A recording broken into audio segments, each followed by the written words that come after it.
debate on a day that saw Nicolas Sarkozy, the French president, 39 days away from his bid for re-election, go to the Grand Mosque here in Paris and pay homage to Muslims who died for France during the World Wars. We have with us to talk about Islam and the French elections, Ijab Khoury of the ruling UMP party, Raquel Garrido of the Front de Gauche, party of the left, which is to the left of the Socialist Party here in France, and from Aix-en-Provence, sociologist, member of the group World Religion Watch, Raphaël Lioget. Thank you for being with us. Just before the break, we were talking about how Muslims vote here in France. It's very difficult because it's against the law to actually keep statistics. We think there are roughly 5 million Muslims in France, but we're not quite sure because we don't have firm statistics on this. No, and I'm not sure that Arabs in general want to be represented by their religious would-be identity. As would-be Catholics or would-be Jews or would-be other religions, most people in France, at least 30%, are atheists, don't believe in any God whatsoever. So we don't like to be represented by religious authorities, and we don't like it when Nicolas Sarkozy goes to see the Pope and gets some sort of official blessing by the Pope, and it's not good for the president to go speak with religious authorities. The fact is that we need to put, we need to mix into something common. Our candidate, Jean-Luc Mélenchon, the candidate for the Front de Gauche, the left front, lived in Algeria when he was a child, and he came to France when he was 12. And that's France. We have mixed marriages, we have mixed kids, and at the end of the day, it's so unfair that one community, one origin be stigmatized, whereas the time in history we're in is one where the country should be together to fight against speculative attacks, to get more... About the broader economic issues. Of course, we're in the midst of an enormous crisis, and you know how the story says, the crazy man shows the moon and the fools look at the finger. This whole halal, anti-Muslim is looking at the finger, and the moon is the banks, the capitalist system. That's what we need to be doing, sharing, getting money where it is to put into an economy, a lively economy, into social justice, environmental justice. When asked if there is such a thing as a Muslim vote in this election, the Grand Mufti of the Paris Mosque insisted there is not. I think that there is no partisan vote or a specific Muslim-orientated vote. I think Muslims will act first with their heart and second with the conscious thought that they are building, along with the rest of France, a shared homeland, a country with a bright future. A country with a bright future. The feeling, though, that is, when we looked again at that poll, you said that poll, it doesn't really matter, but there is that feeling of stigmatization that perhaps doesn't exist with other religion. And we saw it with the debate over the veil, for instance, where there were lawmakers from both sides of the aisle who voted in favor of a bill banning the burqa, of bills in the past that have banned the veil in schools. What are your thoughts on that? You know, it's not it's stigmatization. It's not the real expectation of the Muslim, the French Muslims. They need, I tell you before, they need to have jobs. They need to have home to build something. You know, for me, it's not the real expectation of the Muslim. They want. If you tell me about mosques, there is only 2,000 mosques in France. They want 1,000 more to pray inside. I'm not for this stigmatization. What do you think of the measure that's been instigated since Nicolas Sarkozy became president, banning prayer in the street? As you say, there's a shortage of mosques. Yeah. Is that a good idea, banning prayer in the street? Yeah, you know, he has to ban new regulation on that. No, it's the same old regulation that has always existed since 1905 in France. Praying is forbidden in the street in France. But the reason why that regulation was implemented in the first place was because of the Catholic Church. because our secularism has a main rule, which is to divide the private domain and the public domain. The way to guarantee... But if you have no place to pray, which has often been the case for Muslims, what do you do? Well, first of all, it's not often been the case. There are mosques in France, and there are perfectly legal means of building mosques. But what we don't want is for public money to go into religion, because the fight to put public money out of Catholicism in this country has been so hard, and still today there's millions going into private schools. And the second we start pouring money into religion, the Catholic institution will go in and get millions and millions more. That's not what we want. We want secularism, which is you are free to believe in whatever you want. That's freedom of conscience. Absolute. It's the only absolute right in the Declaration of 1789. It's freedom of conscience. But the guarantee for that right is not for religion to come into the public domain, because that's war, that's pressure, and that at the end, one religion wins over the other. So you approve the Interior Minister cracking down on people who pray in the street? No, they don't have to pray at street. You know, we are a laic republic. We have, the Grand Mufti we just heard is the first one who told those groups praying in the street to come back into the mosque, because there was actually room. But I'm not saying that there are not problems with the ability to. It's fair for the Muslims to have places to pray, but there are perfectly legal means of organizing that. Raphaël Lioget, we've talked in the first part of our discussion about the stigmatization of Muslims for political reasons, but let's look at the flip side of this question now. Is there a problem with the way Muslims integrate in France? In my opinion, there is a problem in the way French people see Muslims. And they see, obviously, because you were talking about the polls, there is the poll of the IFOP that was just published around 15 days ago, that says that 61% of French people thinks that Muslims don't integrate on purpose. So that they don't want to integrate, which is perfectly wrong. I mean, all the survey that we have made shows that it's not true at all. So there is a real problem with the way French people and European people in general sees Muslim. It's what I wanted to say. I say in this campaign there is three questions to raise. The first question is the most superficial one, just the fact that, of course, the politicians and Nicolas Sarkozy in particular try to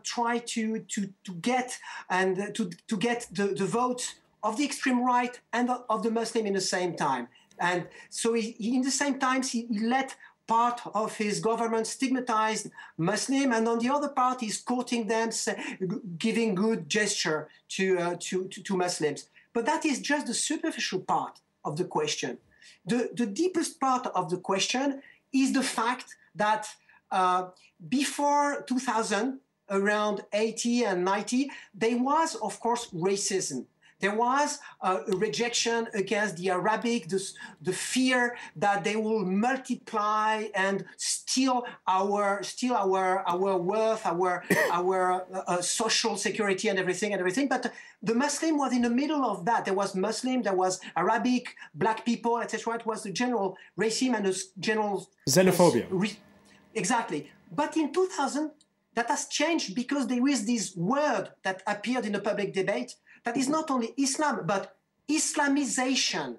And the word Islamization means that there is the intention, the will, the intentionality of a part of the population that we call Muslim to try to take over European cultures in general and French cultures in particular. I think this is not only phobia, it's paranoia. And you know what? Let's get to the reasons of that paranoia, because that's an important point. Well, the number of Muslims. The reason of this paranoia is very simple to see, because in the same times, around 2000, you have all those debates about identities all over Europe, because the Europeans and the European states have lost their international visibility, international power, because there is the growth of new power like India, like China, etc., in the global world. They are not the main partner now of the United States. Hang on a second. There's declining power, but there's also just the pure facts that there are more and more Muslims in France, more and more Muslims in the rest of Europe. We can show you a Pew Research Institute survey that shows that, by the way, that rise is going to continue to increase over the next 2 decades. Those are the numbers for now, 2010, and you can see France on 7.5%. That's going to climb to 10.3%. But that's not at all a problem. But look, not a hold problem on a second. Look at a country, look in that graph, at a country like Italy, all right? Right now, 2.6% of the population is Muslim. It's going to jump. It's going to double. Talking about Italy, François, in the 1930s, right before the First World War, if you're living in Italy and suddenly you have a huge influx of people who don't look like you, it's just a do you feel that people in the north of Italy don't look like the people in the south of Italy, and they hate them. No. And people, when the Italians were coming into France in the 1930s, the extreme right was writing that the form of Catholic practice was so fervent that they were never integrated. You have the far right has always had that role. When they said the same thing about the Polish, that they were too fervent and they would never be integrated. Okay. And so it's an excuse. The far right has that role, is to find scapegoats for society not to focus on the real problem. And the real problem is the system, the capitalist system, the economic problems. We have the same problem. They're functional to the system. The 19th century was Jewish. Oh my God. And after it became, Raphaël Ligier, you're contesting those figures from the Pew Research Institute. Yes, I'm contesting them. Because they are not true. It's not true at all. The Pew Institute, they say things that without any proof. It is not true. The figures we have, it depends on the intensity of the practice, but we can go from a figure, a low figure of something around 2 millions, and the highest one will be something around 6 millions. And it hasn't changed, almost hasn't changed from the 80s. You have almost the same figures. And every year you have people that says that in 10 years, you'll have 30% Muslim and they will take over France. That's the problem. There is a kind of a demographic fantasy here. Right. And I think the new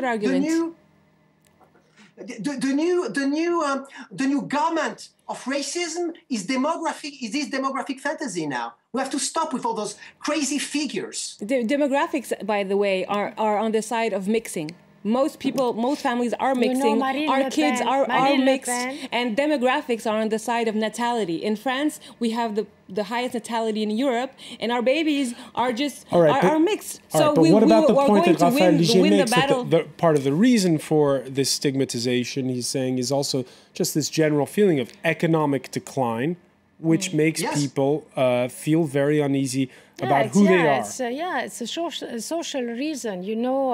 At 1950, when you have immigration, they came there, they was working, they get job, and they was very happy to be in France. There is no problem, no social problem. And now, there is a crisis, and... just one thing after that. I would like to say one thing. I think there is an economic decline, but it already happened in the 80s when we had a lot of out of works and we went out of the 30 glorious years, as we call them. Raphaël, you are right. We know each other. You remember Kamede. But I mean that now it's not only economic decline, it's a symbolic decline. And it is in this symbolic decline, the decline of identity of Europeans, that you have this, the yo-yo of Islamization. On that point, the UK's, I got to ask you about this. The UK's Channel 4 recently went to the northern British industrial city of Bradford, which was home to race riots back in 2001, for a 2-part reality TV documentary experiment aimed at bridging some serious cultural gaps. Take a look. Different cultures. She looks beautiful, but she don't fit in with us. Where can I ever be seen as being British?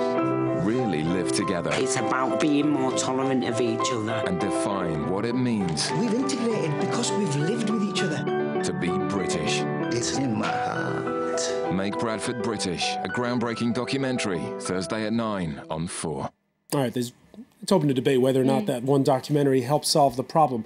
In any case, unlike England or other countries in the world, France doesn't have an identity that lies on a specific ethnicity or a religion. The only identity we have is that one we inherited from the revolution, and it's highly political. That's why our country is strong, but it's also weak, because when that ideal of equality is drifting away, well, then we have nothing. It's not as if we could go back to a common religion or to a common ethnic, because we don't have it. There is not a common religion in France. France was a stage of hundreds of years of religious war between the Protestants and the Catholics, and the only way to settle that at the end was to declare a secular country, so that religion would go back home. We have the same problem in France. We have the same problem before with the Italians, with the Spanish, with the Spanish. With the Polish, it was the same problem, because in that this was during economic times, economic hard times. It's economic problem. Hori, I want to thank you, because we're out of time, but I really want to thank you. This has been a lively discussion. I want to thank Raquel Garrido. I want to thank for joining us from Aix-en-Provence, Raphaël Lioger, here in the France 24 debate. Reminder to viewers, programming note, special edition this Thursday, 1 year on in the uprising in Syria. And you'll be able to prolong the discussion this Thursday evening with a Google Plus Hangout with myself and our digital media editor, Eric Olander. That's coming up this Thursday here in the France 24 debate. Stay with us. Coming up next, it's time for business, and that is hosted by Marcus Cross.